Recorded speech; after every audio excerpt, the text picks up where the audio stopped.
ये कोई खिलवाड़ नहीं है। अगर वास्तविक ईमानदारी से आपका निरंतर नाम मंत्र श्वास के द्वारा चल रहा है तो प्रणाम है, हम इस पर जोर नहीं देते। और अगर आपका नहीं चल रहा तो बेईमानी मत कीजिए। माला से बहुत नाम जब बढ़ता है, एक एक श्वास सावधानी पूर्वक चल रहा तो ठीक है, नहीं तो मन है 2-4 नाम चलाएगा, भाग के संसार में भटकेगा और फिर तुम्हारा मन प्रपंच में फंसा देगा। बहुत सावधानी की जरूरत है। एक एक श्वास में जब 20 वर्ष अभ्यास किया गया है तो दिल के धड़कन के साथ वो चलता है। उसे माला की जरूरत नहीं, ना अंगुली से गिनने की जरूरत है, न सोचने की जरूरत है, न चिंतन की जरूरत है।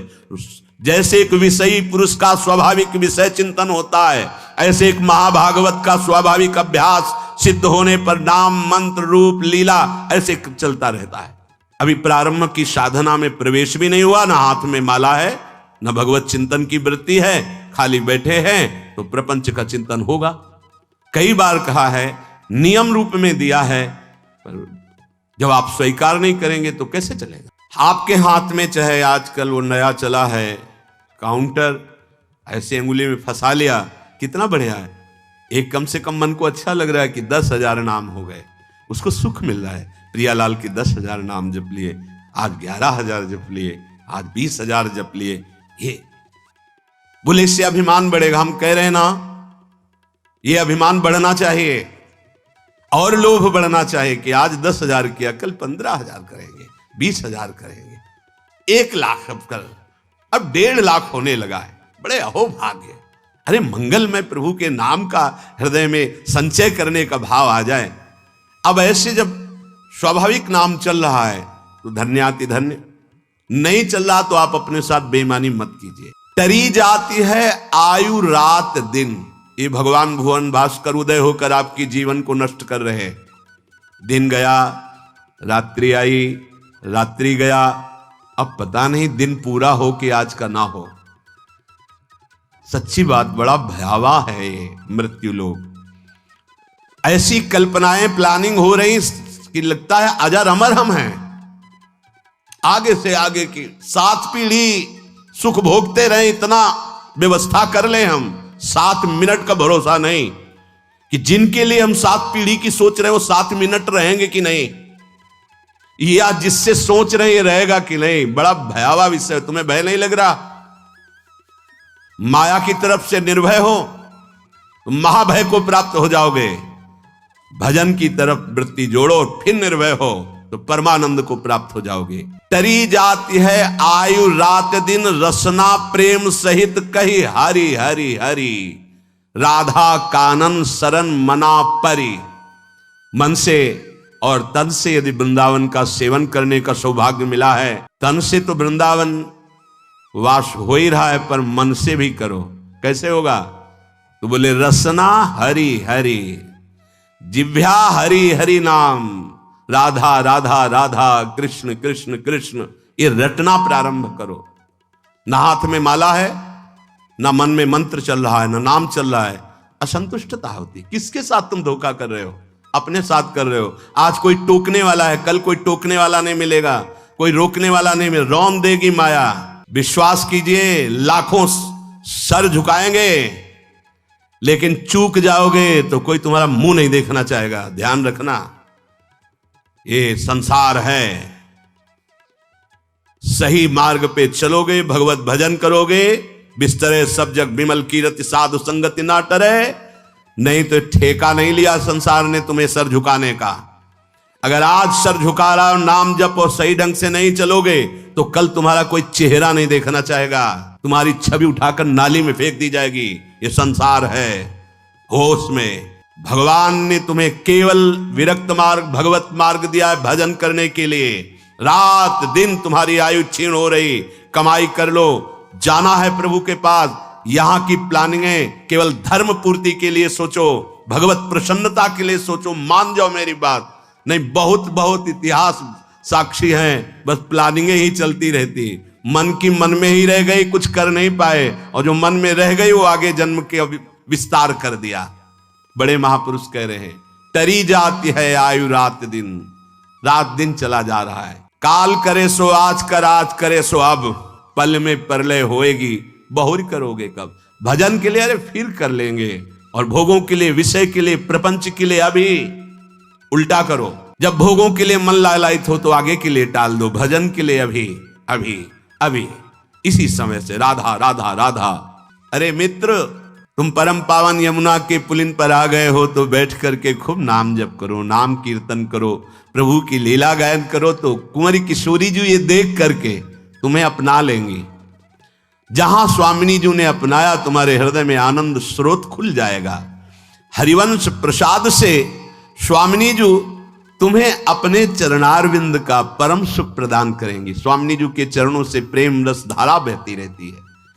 आचार्य प्रसाद से, गुरुदेव प्रसाद से स्वामिनी जी कृपा करेंगी, संबंध का निर्वाह करती हैं। वो आपके हृदय में प्रेम जागृत कर देंगी। निर्दूषित करिवास रसिक जन सदा संगरमी दृढ़ व्रत यह धरी। निर्दूषित, अगर हमारे अंदर रहनी दूषित रही तो धाम में रहते हुए अंतिम समय यहां शरीर छूटे कल्याण हो जाएगा, पर प्रिया प्रीतम के समीप पहुंचना, उनकी नित्य सेवा में पहुंचना ये दुर्लभ हो जाएगा। कह रहे हैं कि कृपा से तुम्हें लाडली जी ने वृंदावन धाम का अगर वास दिया है तो रसिकों का संग भी दिया, तो निर्दूषित वास करो। निर्दूषित, हमसे कोई अपराध न बन जाए, हमसे कोई दोष न बन जाए। वैसे ये व्यवहार शून्य देश है, ये प्रेम मार्ग के पथिकों का है। यहां केवल प्रिया प्रीतम की प्राप्ति का लक्ष्य लेके आया जाता है। यहां केवल प्रिया प्रीतम की प्राप्ति का ही साधन किया जाता है। यहां केवल प्रिया प्रीतम अपने मानने वालों का ये देश है, अन्य कोई वृत्ति ही नहीं। निर्दूषित करिवास और रसिक जन संग सदा, दो बातें। अगर वृंदावन का वास मिला है तो निर्दूषित वास करो, कोई आपसे अपराध न बने, कोई दोष न बने, और सदैव रसिक जनों के संग में रहो, उनकी आज्ञा में रहो। तो ये दृढ़ व्रत क्या करेगा? प्रिया प्रीतम का संग प्रदान कर देगा। यह है साधन। वृंदावन का आश्रय वास स्वीकार किया, रसिक जनों का संग, तो अभंग प्रेम रंग प्रदान करने वाले प्रिया प्रीतम का संग प्राप्त हो जाएगा। जहां आपके हृदय में एक बार प्रिया प्रीतम प्रकाशित हुए, ये कुंज निकुंजे इसी दृष्टि से आपको दिखाई देने लगेंगी, नवीन नवीन लीला रस में डूबे रहेंगे। पर निर्दूषित कर वास रसिक जन, रसिक जनों का संग, तो फिर दुष्संग का त्याग, दुष्संग ना होने पावे।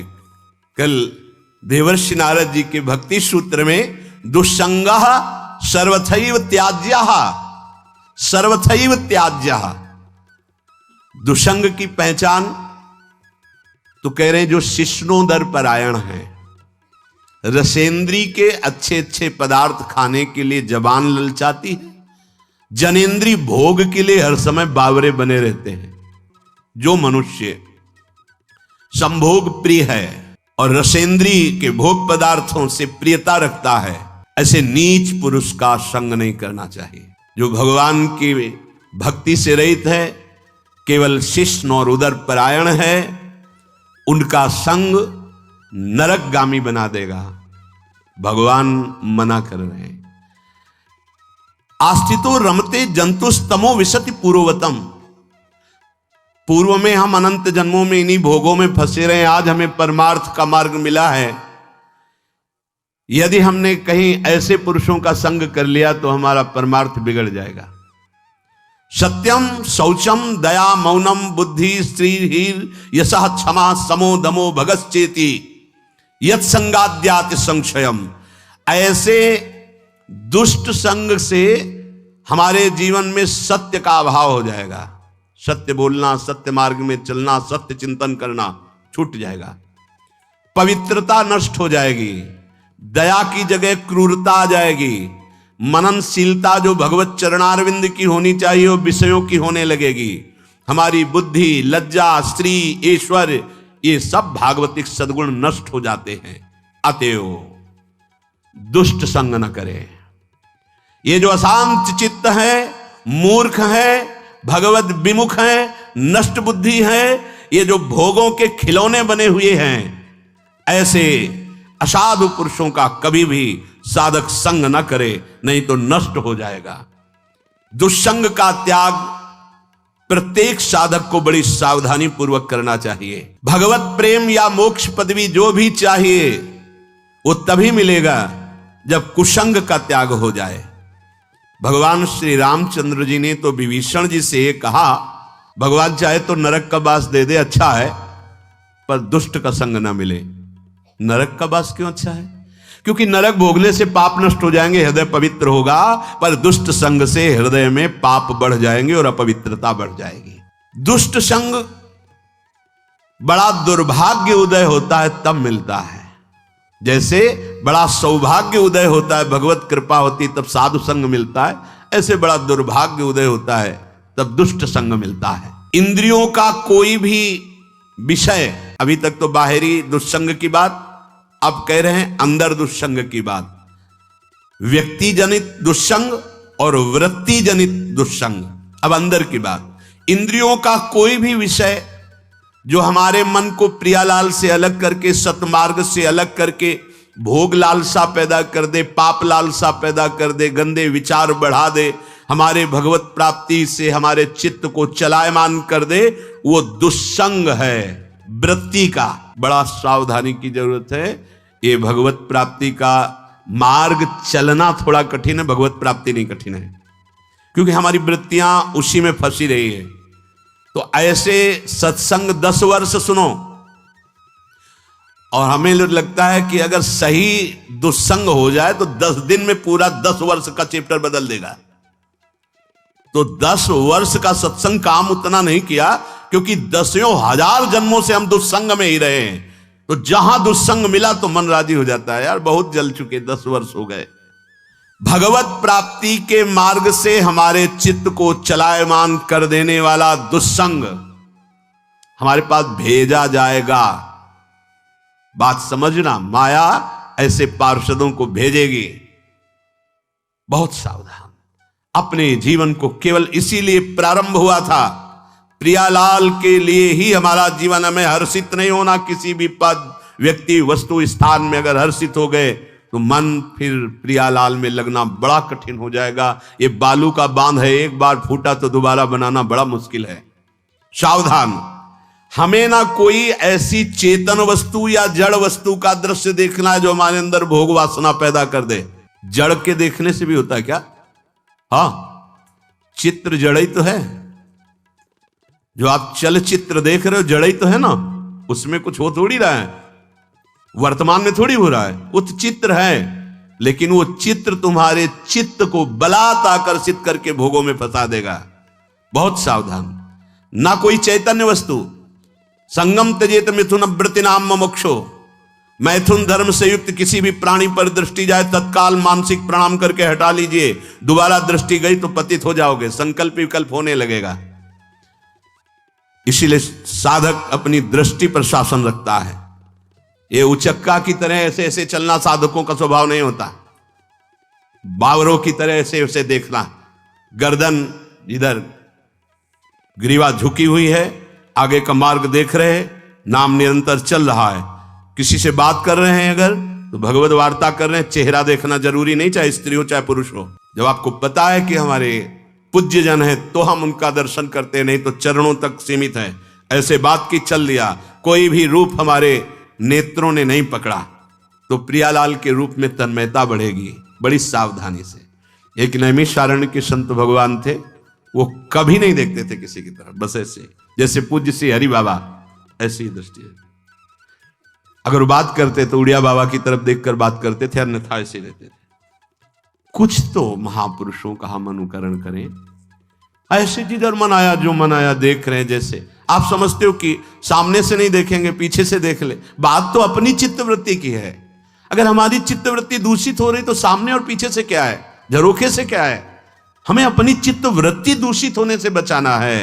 हम ना कोई ऐसी चर्चा सुने, ना कोई ऐसी चर्चा करें, ना ऐसे स्थान में जाएं, ना ऐसी पुस्तक पढ़े, ना ऐसा दृश्य देखे, ना ऐसा चित्र देखे, ना ऐसी वस्तु खाए, ना ऐसी कोई सूंघने की वस्तु ले जिससे हमारे अंदर प्रमाद स्थिति आ जाए और इंद्रियां विषयों की तरफ प्रबल हो जाएं। ये सब दुष्संग माना जाएगा। आप कहां बैठे हैं, कहां रह रहे हैं, किस जगह खड़े हैं, आपको स्थान देख करके ही बर्ताव में उतरना है। जैसे मदिरालय है, आप वहां खड़े होंगे तो तमोगुण अपने आप बढ़ने लगेगा, आसुरी प्रवृत्ति बढ़ने लगेगी। ऐसे ऐसे जिस स्थान पर खड़े होने से, देखने से, बात करने से हमारी वृत्ति बिगड़ रही, उस स्थान का तत्काल त्याग कर देना चाहिए, वहां से हट जाना चाहिए। जैसे सत्संग, यमुना जी का एकांतिक पावन तट, किसी लता के नीचे, किसी संत भगवान के सानिध्य में, अब हमारा ये स्थान भजन वृत्ति बढ़ाएगा।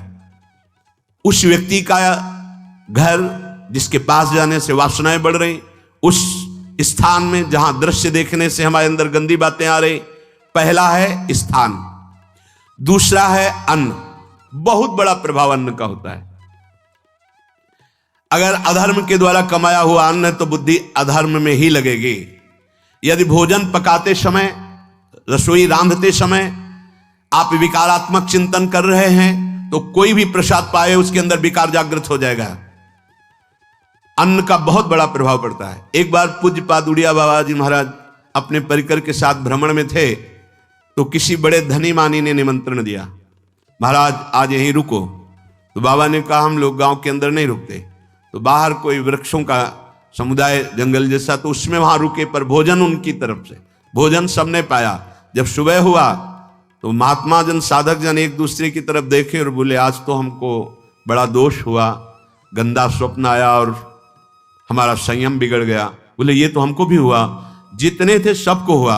उड़िया बाबा के समीप गए, बाबा ने कहा अच्छा ऐसा हुआ, ये तो अन्न दोष है, बुलाओ अन्न पवाने वाले को, फिर चलेंगे। बुलाया और बाबा ने कहा बिल्कुल सत्य बोलना, नहीं तो आप जानते हो इतने महात्माओं के संयम को आपने भ्रष्ट कर दिया, सत्य बोलना क्या बात है। उनका महाराज संतान नहीं हो रही थी, सुना था आप बहुत सिद्ध महापुरुष हैं तो आपके परिकर को इसीलिए पवाया, अंदर काम भाव था कि हमारे कामना थी कि संतान उत्पन्न हो, वैसे चिंतन करते हुए बनाया ऐसे। बोले सबका संयम नष्ट कर दिया, होश में, नरक जाने वाली बात मत सोचो। अरे संतों को पवाओ जैसे अपने पुत्र को पवाते हैं, ऐसी भावना करनी चाहिए। आज हो भाग्य तो परिणाम खुद मंगल में निकलेगा। काम भाव से युक्त होकर क्यों बनाया, सब संतों के अंदर विकार पैदा कर दिया। अन्न का प्रभाव पड़ता है, हम जैसा अन्न पाते हैं वैसा। कई बार सुनाया है, सिद्ध महापुरुष पूज्य प्रातः स्मरण श्री बलराम दास जी महाराज झाड़ू मंडल के, यमुना के पावन तट पर ही है, रासमंडल के पास ही, वो अपने एक लता के नीचे बैठे हुए भगवत चिंतन कर रहे थे। अचानक यमुना जिस नजदीक है तो कोई माई स्नान किए हुए निकली तो नेत्रों ने देखा और विकार उत्पन्न हो गया। वयोवृद्ध सिद्ध महापुरुष, उन्होंने कहा आप तो इस शरीर को नष्ट कर दूंगा। शिष्यों ने कहा महाराज ऐसा क्यों? बोले किसी माता के शरीर को देखकर हमारे अंदर विकार क्यों आ गया? ऐसा नहीं, आज तक कभी नहीं हुआ, ऐसा क्यों हुआ? उनका महाराज आपस में सब शिष्यों ने कि कुछ ना कुछ तो खान पान में गड़बड़ी हो गई तभी ऐसा हुआ। बाबा आज परिक्रमा करते हैं वृंदावन की, बाद में आप जो आदेश करेंगे जैसा करेंगे, पहले परिक्रमा। वृंदावन की परिक्रमा का बहुत बड़ा प्रभाव, जब कभी मन आपका ऐसा विक्षिप्त हो, परेशान हो, तत्काल परिक्रमा प्रारंभ कर देना, नाम जप करते हुए। आप देखना परिक्रमा पूरी होते होते शांति हो जाएगी। बाबा ने खूब नाम कीर्तन करते हुए शिष्यों के साथ परिक्रमा दी, मन का विकार शांत हो गया। उनका ऐसा कैसे हो सकता है कि हमारे अंदर विकार आ गया? ये बड़ी सूक्ष्मता का विषय है। कल प्रसाद कहां से आया था? तो उस समय लाडले गोविंद देव जी महाराज यहीं विराजमान थे वृंदावन में। बोले तो ठाकुर गोविंद देव जी का प्रसाद आया था। लकुट उठाई, गए वो तो भगवत स्वरूप तस्मित तज्जने भेदा भावात, भगवान और भगवान के ऐसे जनों में भेद नहीं होता, वो भगवत स्वरूप होते हैं। गए और कहा बताओ आपका प्रसाद न पावे तो अपराध लगे कि प्रसाद नहीं पाया, और प्रसाद पावे तो हमारे अंदर काम जागृत हो जाए, हम तो मरे ना दोनों तरफ से।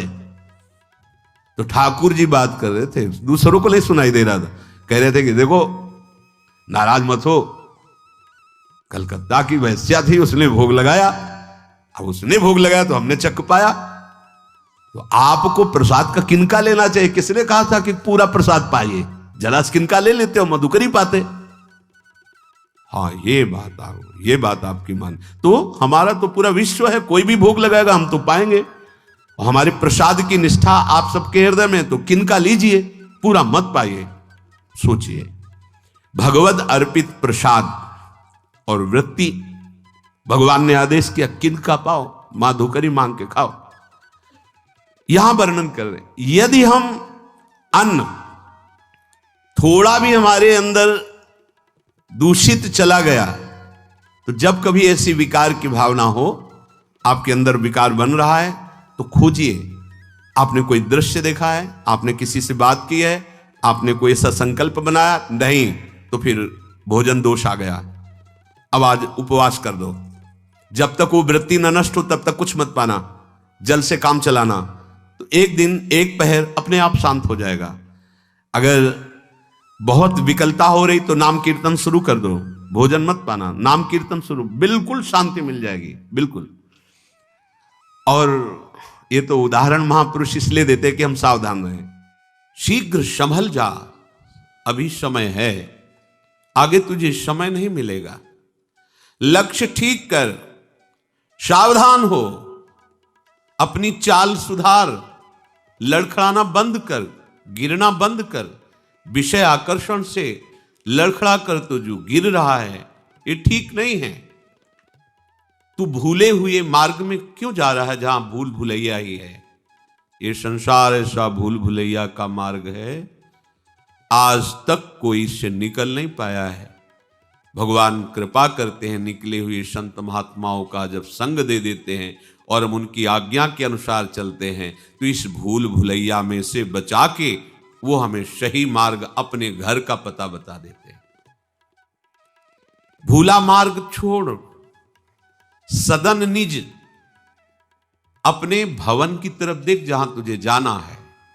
श्री धाम वृंदावन आए मिले परिवार आपने, ये हमारा घर है, ये हमारे परिवार के हैं, यही हमारे हैं। श्यामा श्याम का समस्त परिकर धाम हम यहीं के हैं, इन्हीं के हैं। भूल करके भूल भुलैया संसार में भटक गए। तू अपने स्वरूप को भूल गया है पथिक, तू कौन है, किनका है, ये बात भूल गया है और भूल भुलैया में भटकता जा रहा है, किस किस को अपना मान रहा है। ठहर जा, दौड़ना बंद कर, अरे एक क्षण तो पलट कर देख, अपने गृह की तरफ देख। घर के दरवाजे में खड़े घर वाले तेरा स्वागत करने के लिए तैयार, तू पलट तो, भूल भुलैया के मार्ग से हट और अपने घर की तरफ तो देख। क्यों नहीं मुड़ पा रहा, मोह में फंस गया है। ए पत्नी पुत्र परिवार संसार का ऐसा मोह पूछो मत, अपने प्राणों को न्यौछावर करने के लिए तैयार है, मोह नहीं त्याग सकता। मोह त्याग, मुड़, वो मार्ग तेरा नहीं। पकड़ पंथ सुचि, ये पावन मार्ग, निर्विघ्न मार्ग, इस पर चल तो अपने घर पहुंच जाएगा। ये सरल स्वभाव से महासुख प्रदान करने वाला भगवत मार्ग है, ये सत्य है। इस झूठे मार्ग में जितना भागते रहोगे संसार की तरफ, शोरगुल ही है, कुछ हाथ नहीं लगेगा। सत्वर शीघ्रता पूर्वक चल, चुपचाप मौन ग्रहण कर, नाम जप और देख सभी में तेरा प्रीतम विराजमान है, इससे मोह का नाश हो जाएगा। सभी में सभी समय तेरा प्रीतम मुस्कुरा रहा है, सबके हृदय देश में बैठा वो मुनिमन चोर तुम्हारे मन को भी चुरा लेगा। बस तुम मनन करना प्रारंभ कर दो, प्रभु का चिंतन करना प्रारंभ कर दो। जो भी तुम्हारे को अपना लगता है वो प्रभु को समर्पित कर दो। तुदीयम वस्तु गोविंदम तुभ्यमेव समर्पये। मालिक, अभी तक झूठे अभिमान के कारण मैं मानता रहा, मेरे से गलती हो गई, आपकी वस्तु को मैंने अपना मान लिया, मैं अपनी गलती मिटा रहा हूं, आपकी वस्तु आपको दे रहा हूं। तुदीयम वस्तु गोविंदम तुभ्यमेव समर्पये। आपके द्वारा दी हुई वस्तु ईमानदारी से आपको समर्पित कर रहा हूं। ये जो मैंने बेईमानी बीच में कर ली कि मेरा शरीर, मेरी बुद्धि, मेरा धन, मेरा परिवार, प्रभु इस भूल को आपकी कृपा से मिटाकर मैं आपको समर्पित करता हूं। ये सब मैं तुभ्यम समर्पये, ये मेरे द्वारा आपको समर्पित है। प्रभु, भ्रम हो गया था कि मैं मालिक हूं। मालिक नहीं प्रभु, मैं आपका सेवक हूं, केवल आपका। जैसे घर में एक प्रबंधक रहता है, ऐसे आपको रहना है। नाथ सकल संपदा तुम्हारी, मैं सेवक समेत सुत नारी। जो कुछ है ये सब आपकी सेवा की सौंध है। नाथ, मैं आपका सेवक हूं। प्रबंधक, सेवक, मुनीम ईमानदारी से सेवा करता है मालिक की आज्ञा के अनुसार। वो मालिक नहीं बन बैठता। अपनी गलती को मिटाइए, अभी परमानंद की वृत्ति उदय हो जाएगी उनकी कृपा से। ये आप चाहता नहीं, ये मन की चंचलताएं, मन की विवशताएं बहुत विचित्र हैं, नहीं सह पाओगे। सीधे समर्पित करो, उनके हाथ में डोर पकड़ा दो। वो इतने बलवान हैं कि ऐसी लगाम खींचेंगे, सही मार्ग पर घोड़े चलने लगेंगे। बहुत कृपालु हैं, बहुत, कैसे बताएं। वो सच्ची कहते हैं, जो पढ़ा था शास्त्रों में, संतों के जीवन में, वो परम सत्य है, ये वो अनुभव करा देते हैं। परम सत्य, वो कैसे कृपालु हैं, आगे चलकर आपको पता चलेगा। केवल रोते रहोगे, उनकी कृपा को रोते हो इतना प्यार करते हैं प्रभु। अभी लगता है वो दिखाई तो देते नहीं, कहाँ प्यार, कैसा प्यार। वही वो हैं, वही वो हैं, दूसरा नहीं है। वो अनुभव में आ जाएगा। बहुत सी परेशानियां जो आप बोझा ढो रहे हैं, वो इस गलती के कारण कि आप मालिक बन गए हैं।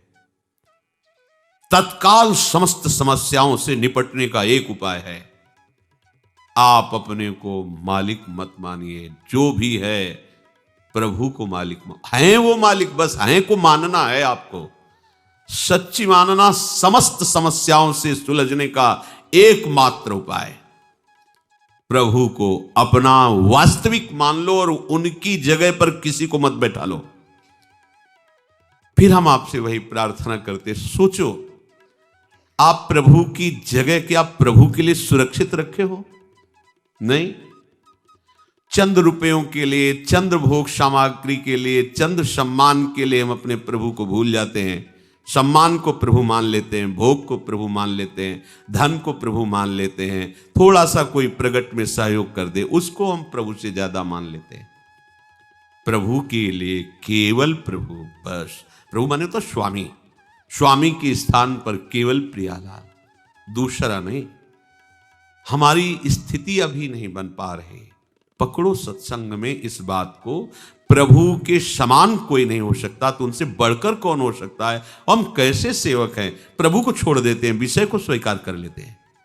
भूल गए प्रभु को तो बढ़कर हुआ ना विषय, भूल गए प्रभु को तो बढ़कर हुआ ना धन, भूल गए प्रभु को तो बढ़कर हुआ ना अभिमान, सम्मान। सिर्फ आपको संभालने का कार्य दिया गया है, आपके स्वामी प्रभु ही हैं, ये स्वीकार करना है। ईमानदारी तुम्हारी यही रहेगी कि सब सामग्री सेवा की है और तुम सेवक हो। जिस समय तुम्हारा कहीं भी अपनापन नहीं रहेगा, मालिकपन नहीं रहेगा, उस समय तुम्हें कृपा का अनुभव होना शुरू हो जाएगा। कैसे प्रभु दुलार कर रहे हैं, कैसे संभाल रहे हैं। अभी बेईमानी है इसलिए ठीक समझ में नहीं आ रहा। तुम्हारे पास कुछ तुम्हारा ना बचे, तुम्हारे हृदय में, इसका भाव समझिएगा। तुम्हारे पास कुछ तुम्हारा ना बचे, तुम्हारे हृदय में। हृदय में जब खोजो तो तुमको लेकर के और तुम्हारे को लेकर कुछ नहीं बचना चाहिए। ये तो सब प्रियाजू का है, मेरा क्या, मेरी तो सिर्फ प्रियाजू है। अब आपकी जो आनंदमयी वृत्ति उठे, इसीलिए आनंदमयी वृत्ति नहीं उठ रही सब भगवत कार्य करते हुए भी, देख लो आप, क्योंकि आप भगवत कार्य करने वाले हैं, आपके पास सब है। वो भी बात नहीं। वो जो बात अध्यात्म की ऊंचाई पर पहुंचाती है, तो आप अपने हृदय में खोज कर देखिए, प्रभु के सिवा कोई नहीं होना चाहिए, ना मेरा ना मैं। बोले तो बहुत बड़ी बात है। इससे भी बड़ी बात है नाम। जब नाम को स्वीकार कर लिया तो नाम के आगे ये सब छोटी बात है।